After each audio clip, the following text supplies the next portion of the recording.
multiplication by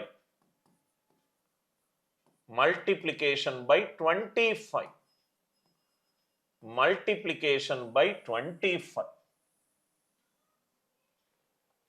multiplication by 25.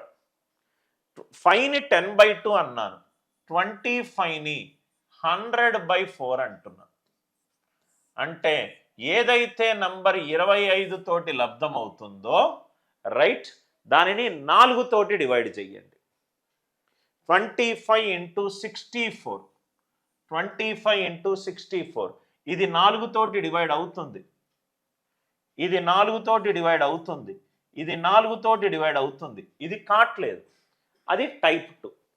25 × 64, 64ని 4 తోటి divide చేయండి, 4 16ల 64, అది గనక 4 తోటి డివైడ్ అవుతే చిట్ట చివరి డిజిట్లు 0 0 పెట్టుకోండి.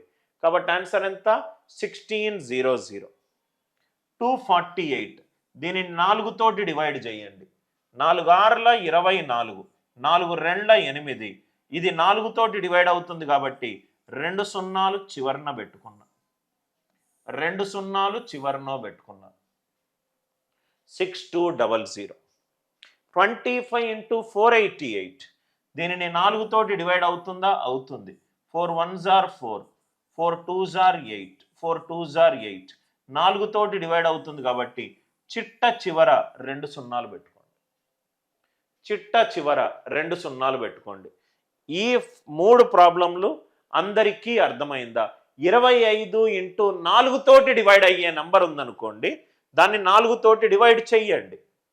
64/4, 4 16ల 64, 16, అది 4తో డివైడ్ అవుతుంది కాబట్టి 2 0లు ఎడద ఎండ్ పెట్టుకున్నా. 248, 4 తోటి డివైడ్ చెయ్యండి, 4 6s are 24, 4 2s are 8, 62, ఇది 4 తోటి డివైడ్ అవుతుంది కాబట్టి 2 zeros ఎట్ ద ఎండ్ పెట్టుకున్నా. ఇది 4 తోటి డివైడ్ అవుతే 122, 2 0లు చివరన పెట్టుకున్నా. సార్ మాది ఇది ఎట్లా సార్? 25 × 38 ఎలాగా? దీన్ని నేను ఇలా రాసుకోవచ్చా? 25 × 2 × 19గా రాసుకోవచ్చా? 25 × 2 50, 50 × 19. ఇప్పుడే మనం డిస్కస్ చేసాం. 5 × బేసి సంఖ్య 5 × 19, 5 × 19, 5 × బేసి సంఖ్య అంటే 19కి ఒకటి తక్కువ ఎంత? 18, 18కి సగం ఎంత? 9, బేసి సంఖ్య కాబట్టి